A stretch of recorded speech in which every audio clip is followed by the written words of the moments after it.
우리가 삶을 살아갈 때에 뭔가 큰 기대를 하고 나아갔다가 그 기대가 이루어지지 않은 가운데에 느껴지는 좌절의 어떤 일들에 놓여질 때가 있습니다. 특별히 믿음의 일들을 걸어갈 때에도 마찬가지예요. 간절한 마음으로 기도의 제목을 주님 앞에 기도하는 때에 뭔가 기도하는 가운데 마음에 확신이 옵니다. 뭔가 하나님께서 이루어 주시겠구나, 역사하여 주시겠구나. 그리고 믿음의 확신을 가지고 그 고난에, 그 어려움의 현장 가운데 들어갔을 때에 전혀 변화지지 않는, 전혀 아무 일도 일어나지 않는 그런 상황을 딱 맞닥뜨릴 때에 우리의 마음은 기대감만큼 더 심한 좌절 가운데에 놓여질 때가 있더라는 거예요. 특별히 믿음의 길을 걸어갈 때 그리스도인들이 겪는 이러한 일들이 가장 어찌 보면 신앙의 일들 가운데에 큰 위기라고 이야기할 수가 있는 것입니다. 열심히 기도했습니다. 분명히 마음에 확신도 일어났습니다. 그런데 전혀 현장에서는 아무런 일도 일어나지가 않는 것입니다. 특별히 예전에도 부흥집회를 하거나 성령의 어떤 일들 가운데서 간절하게 기도하고 뭔가 마음에 막 뜨거움이 생겨요. 이제 막 믿음 가운데 변화될 것처럼 생각됩니다. 그런 일들 가운데 딱 나가자마자 오히려 더 큰 어떤 시험의 자리 가운데 탁 걸렸을 때에 여지없이 무너지는, 이때에 하나님의 역사가 분명히 일어나야 되는데 이 순간에 분명히 하나님께서 뭔가 이루어질 줄을 생각하고 있었는데 전혀 아무런 반응이 없는 이 일들 가운데 놓여졌을 때에 많은 믿음의 사람들이 거기에서 좌절감을 느낄 때가 있더라는 거예요. 그런 일들 속에서 오늘 읽었던 본문의 말씀, 잘 알고 있는 내용이지만 이 말씀 가운데에 바로 고통받고 있는, 하나 앞에 응답을 바랬는데 뭔가 이루어질 줄 알았는데 이루어지지 않았을 때 느껴지는 그런 일들 가운데에 대한 해답을 우리에게 보여주고 있는데, 바로 하나님께서 우리에게 진정으로 보고 싶어하는 것이 있다라는 거예요. 즉 응답하시기까지 우리가 결코 이 기도를 중단하지 않는, 그 믿음의 자리를 이탈하지 않는, 더욱더 하나님 앞에 붙잡고 나아가는 그 믿음을 하나님께서 보기를 원하신다는 것입니다. 그러게 될 때 오늘 말씀의 제목처럼 주님께서 노, 아니다 라고 했던 그 주님의 음성이 이제는 내가 해주겠다, 응답해 주겠다라고 하나님께서 바뀌시는 놀라움의 역사를 우리에게 보여주더라는 거예요. 오늘 말씀의 시작은 이렇게 시작합니다. 예수께서 거기서 나가사, 이렇게 얘기하고 있어요. 그럼 지금 이 두로와 시돈 지방에 가기 전에 다른 곳에 지금 예수님이 있었다라는 것을 우리에게 이야기하고 있습니다. 곧 그것이 어디입니까? 앞서 14장 34절 이하를 바라보게 되면 게네사렛이라는 그런 동네 가운데에 주님이 들어갔다라는 것을 바라볼 수가 있는 것입니다. 그때에 그 게네사렛이라는 동네에 갔을 때에 많은 사람들이 거기서 예수님을 찾아오는 거예요. 어떤 일이 벌어집니까? 14장 35절 36절의 말씀에 보니까 그곳 사람들이 예수이신 줄을 알고 그 근방에 두루 통지하여 모든 병든 자를 예수께 데리고 와서 다만 예수의 옷자락에라도 손을 대게 하시기를 간구하니 손을 대는 자는 다 나음을 얻으니라. 그 게네사렛에 있는 사람들이 예수님을 알아본 거예요. 능력의 사람이 왔다, 모든 병을 고칠 수 있는 메시아가 왔다. 그러니 그 일들 가운데 자기들, 그 일들이 아니라 근방에 있는 모든 주변에 있는 사람들에게 그것을 통지하는 거예요. 지금 이 게네사렛 지방에 능력의 예수님께서 오셨다는 것입니다. 이 소식을 듣고 여기저기서 특별히 아픈 사람들이, 병든 자가 있는 그 일들 가운데 있는 사람들이 그 병자들을, 그 환자들을 데리고 예수님 앞에 데리고 오는 거예요. 그리고 예수님이 옷자락이라도 좀 만지려고 하는 이런 모습 가운데서 말씀 가운데 뭐라고 합니까? 손을 대는 자는 다 나음을 입었다. 정말로 예수님을 믿음으로 바라보고 그 예수님 앞에 나아가면 그 고침이, 그 역사가 일어날 것을 믿는 믿음의 일 가운데 섰을 때에 놀라움의 은혜에 그 믿음대로의 역사가 일어났다라는 거예요. 그런데 15장 1절에 바라보게 되면 또 다른 놀라운 광경이 펼쳐지는 것입니다. 그때에 이렇게 얘기하고 있어요. 놀라운 믿음의 역사들, 구원의 역사들, 환자들이 고침을 받는 이 놀라움의 역사들이 지금 일어나고 있는 그때를 얘기하고 있는 것입니다. 그때에 뭐라고 합니까? 15장 1절로 2절에 보면 그때의 바리새인과 서기관들이 예루살렘으로부터 예수께 나와 이르되 당신의 제자들이 어찌하여 장로들의 전통을 범하나이까? 떡 먹을 때에 손을 씻지 아니하나이다.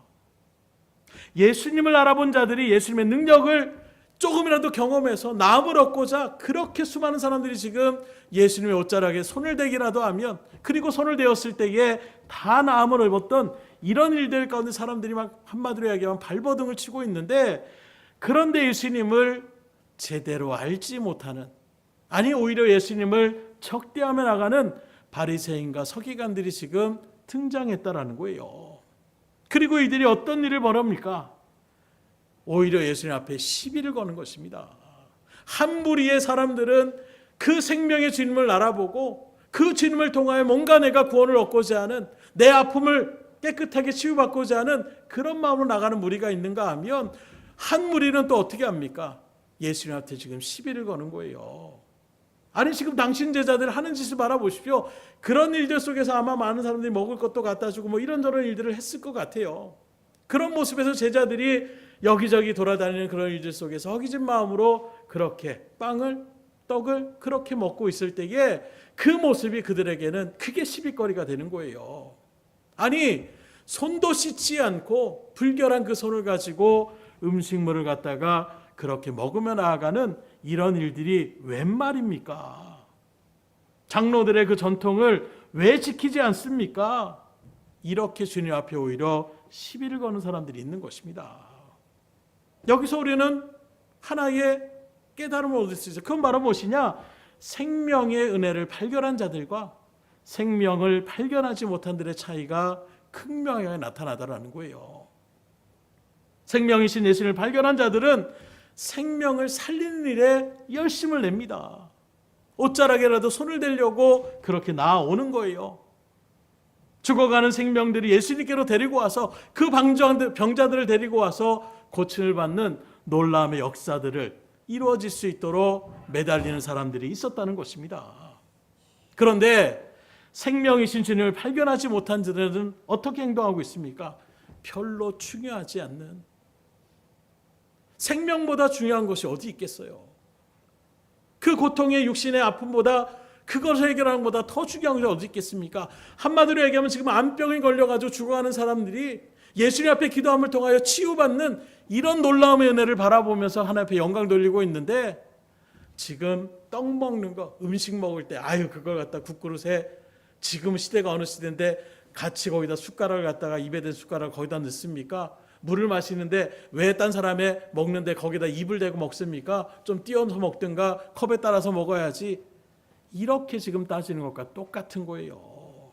이게 얼마나 미련하고 어리석은 일입니까? 정말로 중요한 것을 잃어버리고 엉뚱한 것을 지금 그것이 대단한 문제인 양 지금 시비를 걸며 나아가는 이런 무리들이 있다라는 거예요. 교회 안에서도 이런 일들의 모습들이 은연중에 나타날 때가 참 많이 있는 거예요. 모여서, 우리가 왜 모였습니까? 믿음의 공동체로 모인 거예요. 그리고 모여서 사랑의 일들을, 또 섬김을 나타내는 그 일들 가운데 하나님께서 우리를 불러주신 것입니다. 그런 모습에서 말대로 어떤 행사를 진행하거나 또는 어떤 김장을 한다거나 이런 일을 할 때에 고춧가루를 왜 그거밖에 안 넣느니 이러면서 막 거기에서 다투고 싸우고 이런다라면 그 모임 자체가 어떤 의미가 될 수밖에 없겠습니까? 그 모임 자체가 교회의 성도들을 위해서, 또 나눔의 어떤 일들을 위해서 기쁨으로 하나님의 사랑의 봉사의 마음으로 그렇게 모여드는 자리인데, 거기서 음식 재료가 어떻느니, 가격을 왜 그렇게 했냐느니, 이런 일들 가운데 우리가 싸운다라면 이건 정말로 하나님의 부름받은 믿음의 성도의 바른 신앙의 모습이라고 이야기할 수가 없는 거예요. 이런 와중에 주님께서 거기를 나가사 드로아 시돈 지역으로 지금 들어가셨다라고 얘기하고 있는데, 이 드로아 시돈 지역은 이스라엘 북쪽에 있는 이스라엘 땅이 아니라 이방인의 지역이라고 할 수 있는, 다시 말하면 철저하게 선민사상 가운데 있는 유대인들 가운데만 모여 있는 것이, 그게 가장 정결한 자라고 여기는 유대인들로서는 이방인 지역에 들어가는 것을 극도로 꺼리며 나가고 있는데, 오히려 주님은 거기서 나아가서 이방인들의 지역으로 지금 들어갔다라고 이야기하고 있는 것입니다. 그러면 이런 어떤 예수님의 발걸음 속에서 의도적인 예수님의 발걸음을 우리가 바라볼 수가 있는 거예요. 아유, 여기 귀찮으니까 딴 데 가자, 이런 마음이 아니라, 그런 일들 속에서 주님께서는 특별히 들어와 시돈 지방으로 들어가심을 통하여 주님께서 나타내시고자 하는 분명한 의도가 있었다는 거예요. 왜냐하면 예수님의 사역은 우연히 벌어지는 사역은 하나도 없습니다. 주님은 항상 새벽 미명에 기도하셨고, 오늘도 하나님의 뜻이 무엇인지를 간구하는 가운데서 하나님의 뜻대로 걸어가셨던 것이 주님의 발걸음이셨어요. 그런 모습에서 특별히 들어와 시돈 지역 가운데에 주님께서 발걸음을 옮기신 이유는 바로 무엇이냐? 전체 맥락으로 바라보게 되면 이스라엘에게 찾아볼 수 없는 참된 믿음이 무엇인지를 이스라엘 백성들에게 알려주시고자 하는 주님의 의도를 우리가 바라볼 수가 있는 것입니다. 무슨 말이냐고 하면, 지방 이방인이었던 오늘 말씀에 등장하는 주인공이라고 할 수 있는 이 가나안 여인, 마가복음에 보면 스로보니게 지역에 있는 족속이라고 얘기하는 이 여인의 믿음을 통하여 정말로 이스라엘 백성들, 다시 말하면 하나님 앞에 선택받았다라고 하고 하나님의 말씀대로 산다라고 하는 그 이스라엘 백성들이 가져야 될 그 믿음이 어떤 믿음이어야 되는지를 제자들에게 가르치시고자 두로와 시돈 지역으로 주님께서 발걸음을 옮기신 것입니다. 그래서 22절에 보니까 가나안 여자 하나가 그 지경에서 나와서 소리질러 이르되, 주 다윗의 자손이여 나를 불쌍히 여기소서, 내 딸이 흉악하게 귀신 들렸나이다 하되. 그 지역으로 들어가니까 얼마 되지 않아서 한 여인이 뛰쳐나와가지고 소리를 지르는 거예요. 나를 불쌍히 여겨주십시오. 예수님 앞에 지금 나아오는 것입니다. 왜요? 지금 자신의 그 딸이 흉악한 귀신이 들려서 굉장히 그 딸 때문에 고통받고 있는 그런 여인이었기 때문에 주님 앞에 나와서 나를 불쌍히 여겨달라고 외치며 나아가고 있는 것입니다. 이 여인의 이런 간절함의 모습을 통해서 성경 말씀에는 따로 구체적으로 기록하고 있지 않지만 우리가 유추해 볼 수 있는 것, 또 뒤에 나오는 여인의 그 적극적인 태도를, 다시 말하면 그 딸아이를 고치기 위해서 나타났던 그 적극성을 바라볼 때에 주님을 만나기까지 이 여인이 어떤 일들을 행했을까? 우리가 유추해 볼 수 있는 것이 무엇입니까? 이 아이를, 이 딸아이를 고치기 위해서 수많은 의사, 의원, 또는 민간요법, 심지어 신접힌 무당에게까지 찾아가서 할 수만 있으면 어떻게든 귀신 들린 이 딸을 갖다 고치려고 부단하게 노력을 다녔을 거예요. 그리고 많은 경우 저기에서 고침을 받을 수 있대 라는 소식이 들었을 때에 부푼 기대감을 갖고 정말로 내 딸이 이제 고침을 받을 수 있겠구나 하는 마음으로 그렇게 발걸음을 옮겼을 것입니다. 여기저기 그렇게 옮겼던 발걸음 가운데에 전혀 나음을 입지 못하는 그 딸아이의 증상을 바라볼 때에 이 여인의 그 실망은 얼마나 크겠습니까? 무너지는 마음일 거예요. 바로 그러던 차에 정말로 기쁨의 소식이 들려오는 거예요. 복음이 들려지는 것입니다. 그게 바로 무엇이냐? 예수라는 분이 그분께만 가면 어떤 병이도 치유를 받고 귀신 들린 그 귀신도 다 쫓아낸다라는 이 소식을 이 여인도 들었을 것입니다. 그러나 이방 여인이었기 때문에 감히 유대인들의 지역 가운데에 들어가기가 쉽지 않은 거예요. 유대인들의 그 선민사상은 굉장히 강력합니다. 그래서 여러 번 여러분들이 말씀드렸지만 지금도 이스라엘이라는 나라에 그렇게 들어갈 때에 보통 그들이 사람들을 괴롭히는 게 아니에요.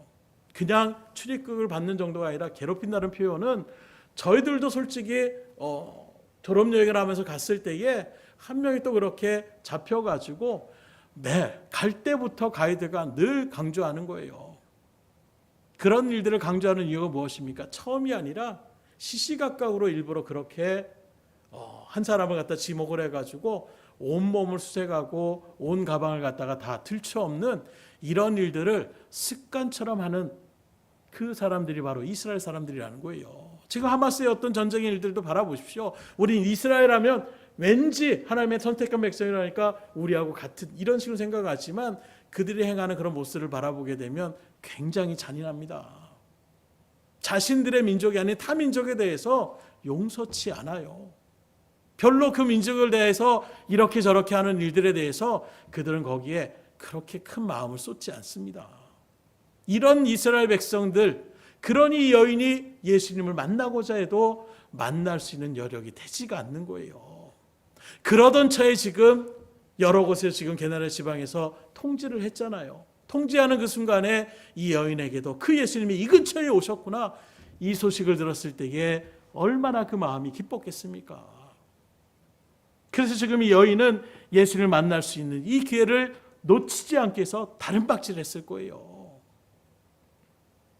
그렇게 예수님께 가까이 다가갈 때에 그녀의 심장이 얼마나 뛰었겠어요. 주님이 보일 때에, 이제 그토록 원하고 바랐던 그 예수님의 모습이 보였을 때에 이 여인의 마음은 정말로 심장이 튀어나올 정도의 그런 마음에 뛰는 마음이 있었을 것입니다.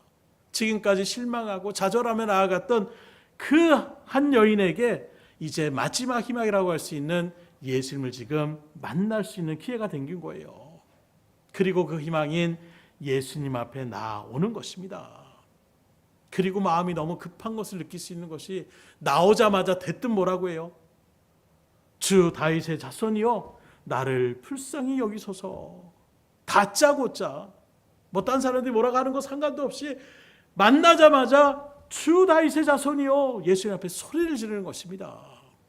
사실 이 주 다윗의 자손이여 누가 알려준 것도 아니에요.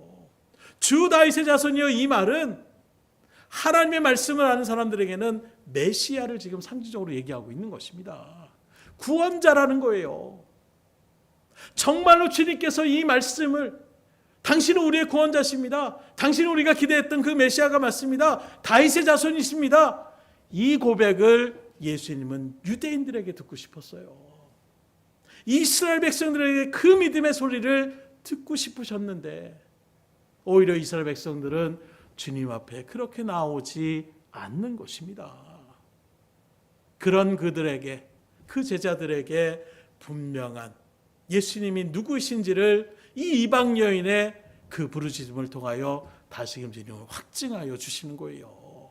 이 땅에 오신 메시아 되심을 이 여인의 고백을 통하여 예수님께서 그것을 듣고 또 제자들이 듣게 하여 주시는 것입니다. 계속해서 그녀는 뭐라고 합니까? 나를 불쌍히 여겨서 내 딸이 흉악히 귀신들이었나이다. 주님을 만날 수 있는 곳까지 지금 이 여인이 와서 자기의 간절한, 왜 이렇게까지 주님을 찾고 있는지 분명한 그 목적을 예수님 앞에 아뢰며 나가고 있는 거예요. 이 여인에게 그 어떤 다른 소원이 있겠습니까? 오직 그 사랑하는 딸아이를 고치고자 하는 이것이 이 여인에게 가장 큰 소원이라고 이야기할 수가 있는 것입니다. 지금 여러분들은 어떤 마음의 소원을 가지고 있습니까? 정말로 하나님 앞에서 해결되지 않으면 안 되는 그 간절함의 소원이 무엇입니까? 그렇다면 이 여인처럼 이 시간 주님 앞에 간절한 마음으로 기도하며 나갈 수 있기를 주님으로 축원합니다. 하나님 앞에 먼저 나오셔야 되는 거예요. 그렇게 바라본다면 오늘 이 자리에 계신 여러분들은 이미 주님 곁에 나오신 것입니다. 물론 우리의 삶의 모든 일들 가운데 매 순간 주님이 함께 하시지만 특별히 우리가 하나님을 바라보며 믿음의 공동체 가운데 같이 모여서 시간을 정하여 나아가는 이 시간 가운데 여러분들이 이 자리에 앉으셨다는 것은 여러분들이 이미 이 여인처럼 주님 앞에 다른 박질하며 나왔다라고 우리가 이야기할 수가 있는 거예요. 여기까지 오신 것으로 만족하지 마시고 그 다음에 이 여인의 반응을 한번 바라보십시오. 이렇게 정말로 예수님에게, 어찌 보면 제자들에게 들려주고 싶었던, 어찌 보면 유대인들에게 알려주고 싶었던 그 믿음의 고백을 이 여인한테 들었습니다. 그리고 이 여인의 아픔의 소식들을 그 부르짖음을 통하여 예수님 분명히 들었습니다. 그런데 이 여인의 부르짖음에 주님의 반응은 어땠느냐? 침묵하셨어요. 아무런 반응도 하지 않는 것입니다. 23절 상반절에 보니까 예수는 한 말씀도 대답지 아니하시니, 간절한 소원을 가지고 큰 기대감을 가지고 체면도 무시하고 정말로 모든 것을 내려놓고 주님만이 할 수 있습니다, 주님은 충분히 할 수 있다는 그 강렬한 믿음을 가지고 주님 앞에 소리 지르며 믿음의 고백을 하며 간절한 주님 앞에 나왔지만 정작 주님으로부터는 철저한 외면과 무시 가운데에 맞닥뜨리게 되는 이 여인의 모습, 바로 서두에 말씀드렸던 것처럼 우리가 정말로 주님 앞에 기대감을 갖고 기도했는데, 이 문제 정말로 하나님의 해결할 줄 알고 매달렸는데 정작 우리의 현장에서 아무런 일들이 나타나지 않는 그러한 상황 가운데 지금 이 여인이 맞닥뜨려지게 된 거예요. 예수님만 만나면 될 수 있는 줄 알았고 그 예수 앞에 내가 간절함으로 기도하면 이루어질 줄 알았는데 정작 주님은 침묵하시는 겁니다. 한 말씀도 하지 않았다. 아주 마태는 구체적으로 이야기하고 있는 거예요. 모호하게 침묵하셨다 이 정도가 아니라 단 한마디도 의도적으로 주님께서 말씀하시지 않았다라는 것을 강조하고 있는 것입니다. 그뿐만이 아닙니다. 주변에 있는 사람들의 말을 들어보십시오. 23절 하반절에 보니까 제자들이 와서 청하여 말하되 그 여자가 우리 뒤에서 소리를 지르오니 그를 보내소서. 우리가 상상했을 때는 그 여인이 예수님 앞에 나와가지고 예수님 주 다윗의 자손이여 나를 불쌍히 여소서 이렇게 얘기했을 것 같아요. 그런데 지금 제대로 얘기하니까 뒤에서 여자가 소리 지른다고 얘기하고 있습니다. 왜 이런 일이 벌어졌을까요? 애초부터 뒤에서 예수님을 쫓아와서 부르셨을까? 그거보다는 앞서 이 여인이 그런 마음을 가지고 주님 앞에, 연관복음 마태복음에 바라보게 되면 예수님 앞에 무릎을 꿇었다라고 이야기하고 있어요. 그랬는데도 불구하고 쉽게 말하면 지금 상황이 어떤 상황입니까? 그렇게 왔던 여인이 무릎을 꿇고 주 다윗의 자손이여 나를 불쌍히 여소서, 내 딸이 지금 흉악한 귀신에 들렸습니다. 그런데 주님이 한 말씀도 아니하시고 어떻게 합니까? 그냥 쓱 지나치시는 거예요. 돌아보지도 않았다는 것입니다. 그러니 뒤에서 이 여인이 지나치며 나갈 때에 이게 아닌가? 끝난 게 아니에요. 뒤에서 쫓아오면서 이제 계속해서 부르짖는 것입니다. 한 번으로 끝나는 것이 아니라 그래서 우리의 기도는 단 한 번 해보고 아닌가 보다 그리고 제절하는 것이 아니라 끊임없이 주님 앞에. 그래서 이런 류의 기도의 모습들은 누가복음에 나오는 것처럼 불의한 재판장에게도 그 억울한 일을 당한 과부가 끊임없이 이야기할 때에 그 기도를 들어주셨다는 것을 우리에게 말씀하는 것처럼 지금 이 여인에게도 또 이 말씀을 통하여 오늘 우리에게도 마찬가지인 거예요. 한 번 마음에 동해서 기도함으로 뭔가 안 됐구나 포기하지 말라라는 것입니다. 정말로 주님을 의지하는 믿음의 마음이 있다라면 주님께서 반드시 이루어질 것을 믿음 가운데 의지하며 주님 앞에 나아가라는 거예요. 이 제자들의 말은 뒤에서 소리를 지르오니 그를 보내소서, 이 말은 그냥 어떤 말이냐? 주님 좀 들어주세요, 이 정도의 의미라기보다는 이방 여인이 지금 또 왜 와서. 제자들의 모습은 그렇습니다. 철저하게 유대인의 그런 생각 가운데 여전히 자리매고 있는 제자들에서 가나안 여인이 와가지고 지금 이방 지역에 들어온 것도 아마 탐탁치 않게 생각했을지도 몰라요. 그런데 여인에 대한 모습, 그리고 예수님께서 또 무시까지 하고 가니까 이 여인 주님도 우리와 마음이 똑같겠구나 하는 마음 가운데서 지금 경멸의 마음을 주님 저 좀 보내십시오. 이 말은 그냥 그 여인을 갖다가 경멸하는 듯한, 귀찮은 듯한 그런 의미로 지금 그 여인을 대하며 나아가는 제자들의 모습을 바라볼 수가 있는 것입니다. 우리가 믿음의 길을 걸어갈 때에 모두가 다 나의 편이라고 생각하시지 마세요. 그래서 또 시험에 드시는 분들이 의외로 많이 계십니다. 하나님 앞에 정말로 기도하는데 뭐 이렇게 큰 소리로 기도해? 오히려 이렇게 퉁명스러운 말에 거기에 털컥 마음에 시험이 들어가지고 그걸 갖다가 이야기하며 나가는 그런 이야기들 참 많이 들을 때가 있어요. 믿음의 사람으로 다 부름받은 것처럼 보이지만 그 간절함의 일들 가운데서 또 주님의 어떤 만남의 다양한 모습 속에서 동일하게 다 정말 믿음으로 연합되어서 기도하는 그런 은혜도 있지만 때로는 정말로 나는 간절한 마음으로 기도하는데 오히려 그 한나의 기도를 들으면서 엘리제 사장처럼 아니 대낮부터 술 취해가지고 지금 하나님의 이 거룩한 성전에서 뭐하는 짓이야? 이런 정말로 얼토당토하는 책망의 말을 들을 수도 있는 거예요. 그때 분명하게 기억하십시오. 이 여인은 제자들을 만나러 온 거 아니에요. 누굴 만나러 왔습니까? 능력의 주님을 만나러 왔어요. 오늘 우리의 믿음의 자리도 마찬가지입니다. 이 시간 사람을 만나러 여러분들이 오신 거 아니에요. 목사 만나러 온 거 아닙니다. 이 시간은 하나님을 만나러 오신 시간이에요. 그럼 누가 뭐라고 해도 하나님을 붙잡고 나아가셔야 되는 거예요. 때로는 목사님을 통해서도 시험 받는 사람들도 있어요. 정말 뜨거운 은혜를 받아서 기도하고 있는데 목사님이 아니 무슨 하나님이 기가 먹었어? 그렇게 큰 소리를 왜 기도를 해? 이렇게 얘기하는 말들에 또 시험 들며 나아가는 이런 얘기들을 들을 수가 있는 것입니다. 주님을 만나고자 하는 그 간절함의 마음을 다른 사람은 모를 수 있어요. 중요한 것은 딴 사람이 몰라도 상관없어요. 주님만 내 마음을 아시면 됩니다. 그래서 신앙은 어떤 교회를 다녔기 때문에 내가 잘 됐, 그거 아닙니다. 어떻게 기도해? 이게 중요한 게 아니에요.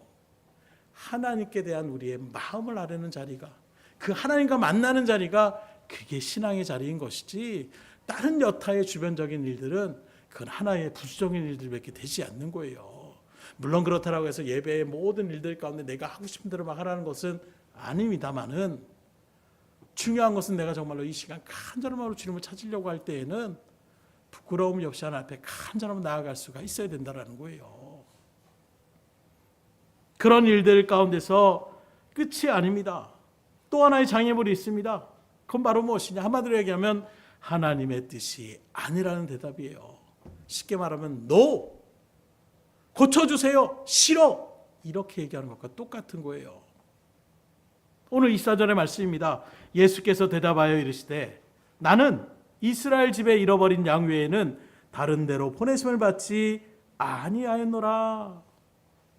지금 예수님께서 그 지상에 계시는 사역의 일들의 사실 중점은 어디였느냐? 유대 중심으로 주님은 사역하셨어요.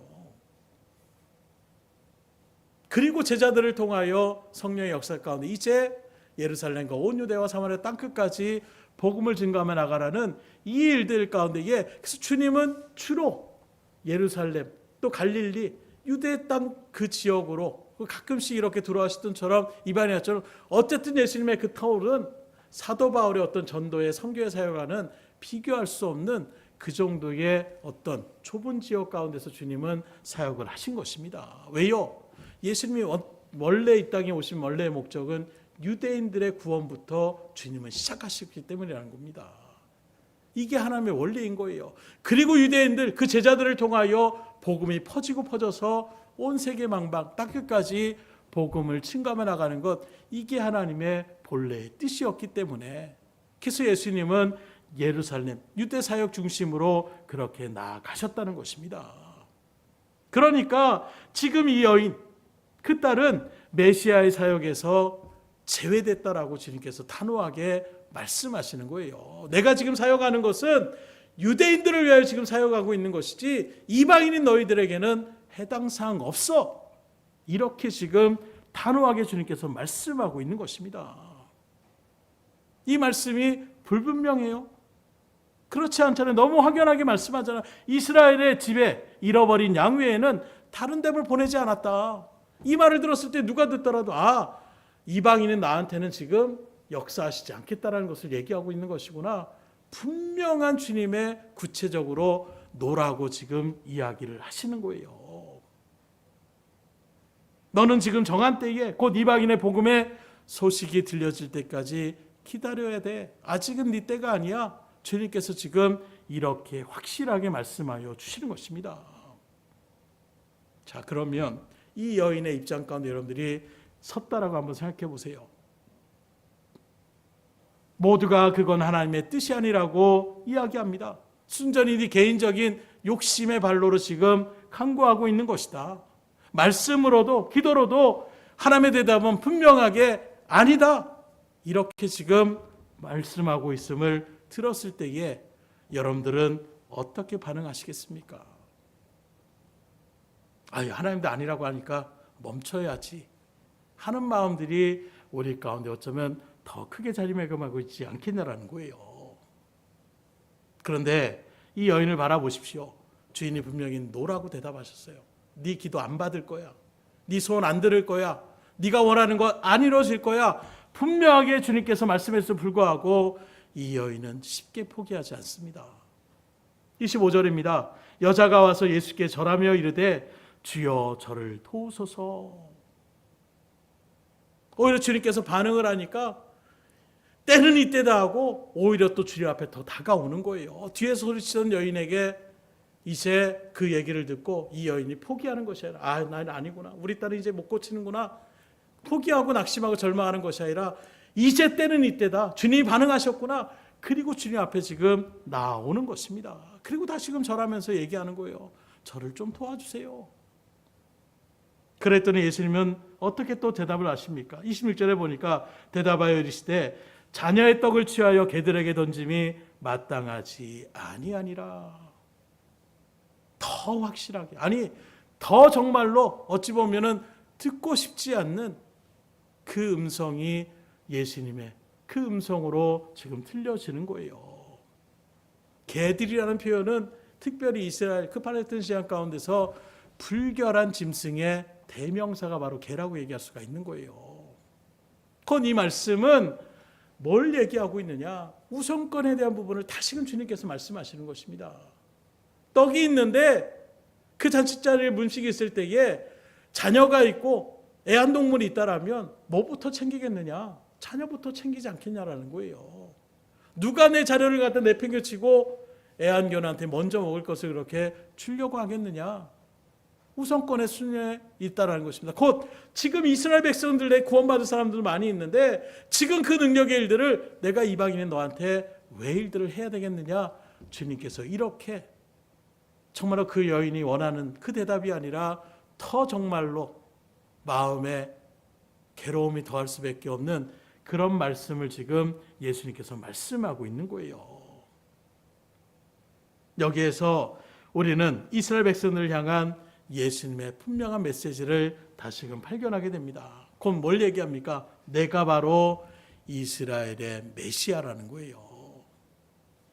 유대인들이 바로 예수님을 이렇게 간절한 마음으로 예수님을 구원자로 인정하며 나아가는 이 고백이 나가야 되는데 오히려 이 여인이 이방 여인으로서 예수님을 갖다가 메시아로 그것을 붙잡고 나가는 이 대화를 통하여 여인을 무시하는 것처럼 모여오고 있지만 경멸하는 것처럼 얘기하고 있지만 제자들에게 이것을 알려주는 것입니다.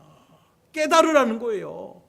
이방 여인도 지금 메시아됨을 분명하게 믿음으로 아는 가운데에 이렇게 절절한 마음으로 나아가고 있는데 정작 유대인들이 메시아를 인정하지 않는 이런 발걸음 가운데 서는 것, 이것이 웬 말이냐? 이걸 얘기하고 있는 것입니다.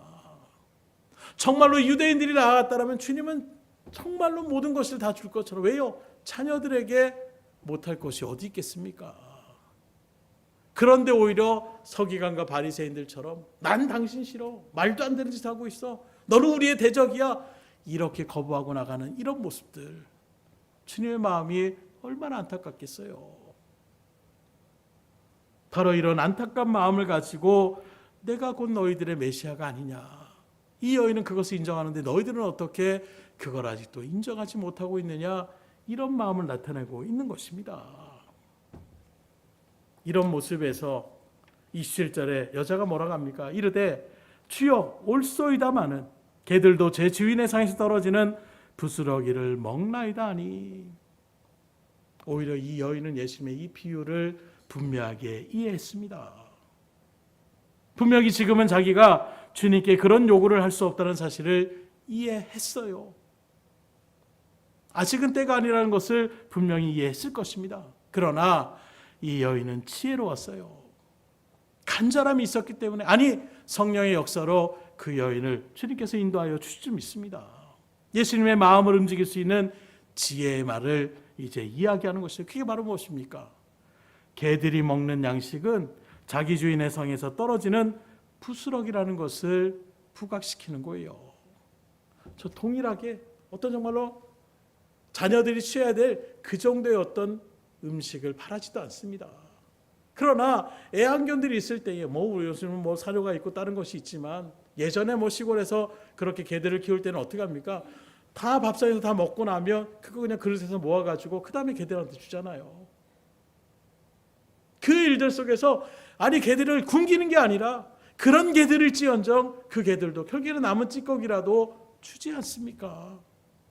저는 그 찌꺼기라도 상관없다라는 것입니다. 주는 게로부터 온다라면 어떤 작은 것이라도 그것을 저는 받기를 원합니다라고 간절하고 주님 앞에 나아가는 것입니다. 지금 당장 나는 유대인들이 아니고 주님 앞에 어떤 일들 가운데 선택받은 그런 민족이 아닐지라도 저 또한 개면 그 애완견에 권리가 있지 않습니까? 개의 주인이라면 그 키우는 개를 죽이지 않도록 먹을 것은 최소한에 그렇게 주진 않습니까? 이런 마음으로 자신에게도 먹을 권리가 있다라는, 부스럭이라도 그 찌꺼기는 먹을 수 있는 권리가 있다라는 것을 주님 앞에 부각시키는 거예요. 곧 유대인들이 메시아의 도움을 받아야 하지만 그것은 그들이 외면하고 있지 않습니까? 정작 그들은 밥 좀 먹어라. 나 안 먹어. 마치 아이들이 땡깡 부리면서 안 먹는 것처럼 그렇게 나가고 있지 않습니까? 그 유대인들이 원하지 않는 부스러기의 일부라도 그것으로 나는 만족하니까 그것만이라도 나에게 주십시오. 끝까지 포기하지 않고 간절함을 얘기하는 이 여인의 모습. 28절에 이에 예수께서 대답하여 이르시되 여자여 내 믿음이 크도다. 내 소원대로 되리라 하시니 그때로부터 그의 딸이 나으니라.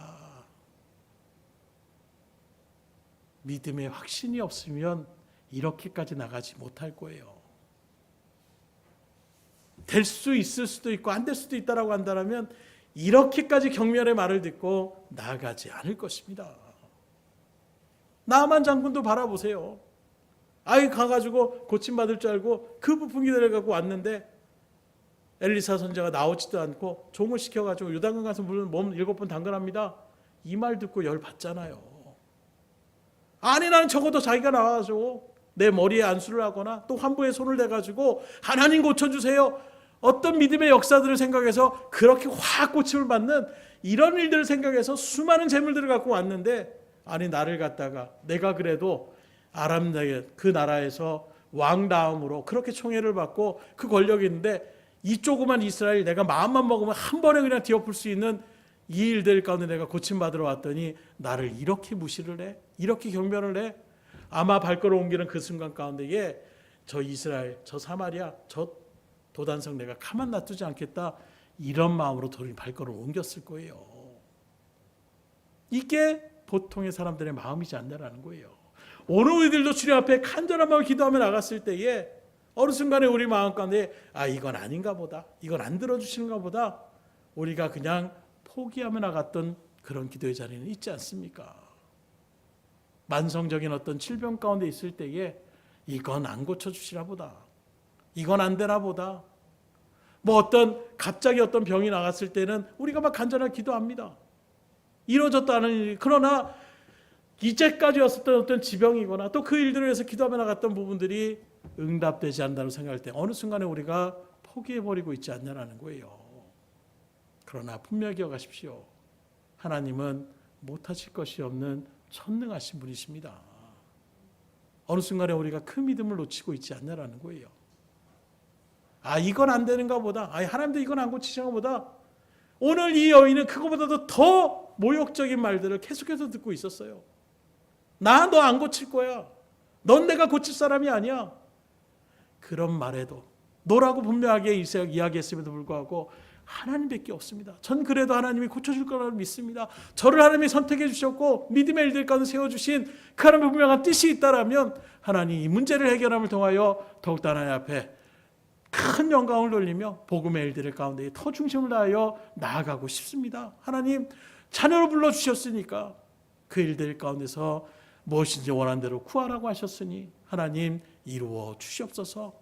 우리가 정말로 주님 앞에 간절한 구하며 나아가야 되지 않겠냐라는 거예요. 물론 높아시로 말씀드리지만 하나님의 말씀에 반하는 일들을 구하면서 그것 끝까지, 쉽게 말하면 로또에 당첨되게 해주세요, 일확천금을 놓는 이런 기도는 성경적으로 바라볼 때에 하나님의 원리가 아닌 거예요.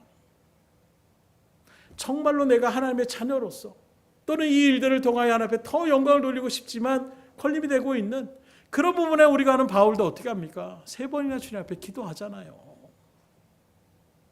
그리고 본연의 하나님의 뜻을 분명하게 인지하며 나가는 일들 속에서 어떤 것이 더 하나님의 영광이 될까라는 것을 생각할 때에 오히려 내가 이 아픔을 통하여 더욱더 주를 붙잡고 나가는 이것이 오히려 나에게 더 유익이 되겠다 했을 때에 오히려 그는 기뻐했다라고 자랑했다라고 말씀하고 있는 것입니다. 요는 무엇이냐? 내가 원하고 바라는 그 소원을 이루느냐 이루지 않느냐 이게 중요한 것이 아니라 믿음의 자리 가운데 내가 서는 것이 중요하다는 거예요. 정말로 간절한 마음으로 주님 앞에 기도해 보십시오. 역사하십니다. 등대교회도 그런 역사들이 참 많이 일어났었어요. 중풍에 걸리셔가지고 몇 년 동안 그렇게 일어나지 못했던 분들, 이런 소문을 듣고 그 교회에 가서 기도하면 나음을 입었다, 이 소식을 듣고 와가지고 오시는 겁니다. 한 번에 고쳐졌으면 얼마나 좋겠어요. 그럼 더 소문이 났을 텐데. 근데 하나님은 한 번에 안 고쳐주세요. 끊임없이 교회에서 기도합니다. 그래도 안 되면 교회 막 겉이 떠나지 않을 정도로 그렇게 하나님 앞에 나가는 거예요. 그리고 어느 순간에 그 마음, 그 간절함을 하나님께서 받기를 원하시는 거예요. 결국엔 하나님은 당장에 고쳐줄 수 있지만 그 믿음이 아직 그 일들 가운데 서지 않았을 때는 하나님이 보류를 하시는 것입니다. 왜요? 당장의 고침이 중요한 것이 아니라 믿음의 복된 자리에 서는 것, 이게 우리 가운데 원하시는 하나님의 진정한 뜻이기 때문이에요. 그래서 하나님 앞에서 끊임없이 내달릴 때에 그때 하나님이 역사하여 주시는 거예요. 오늘 그러게 이 시간 우리가 마음 가운데 새겨낼 것이 무엇입니까? 때로 하나님은 오늘 말씀처럼 노라고 대답하실 때가 있어요. 그러나 그 대답은 예스를 위한, 하나님의 놀라운 능력을 체험하기 위한 노라는 대답이 있을 수 있다는 것입니다. 분명히 응답하실 것이지만 그 자녀의 간절함과 그 절절함의 마음을 주님께서 확인하실 때까지 유보하실 때가 있다라는 거예요. 그 하나님은 여러분들의 모든 필요를 이미 아시는 분이십니다. 그러나 정작 그것을 필요로 해야 될 우리들이 그 가치를 충분히 인지하지 못하고 무가치하게 여기고 기도하며 나갈 때가 너무나도 많이 있다라는 거예요. 그래서 하나님은 때로는 응답을 미루실 때가 있는 거예요.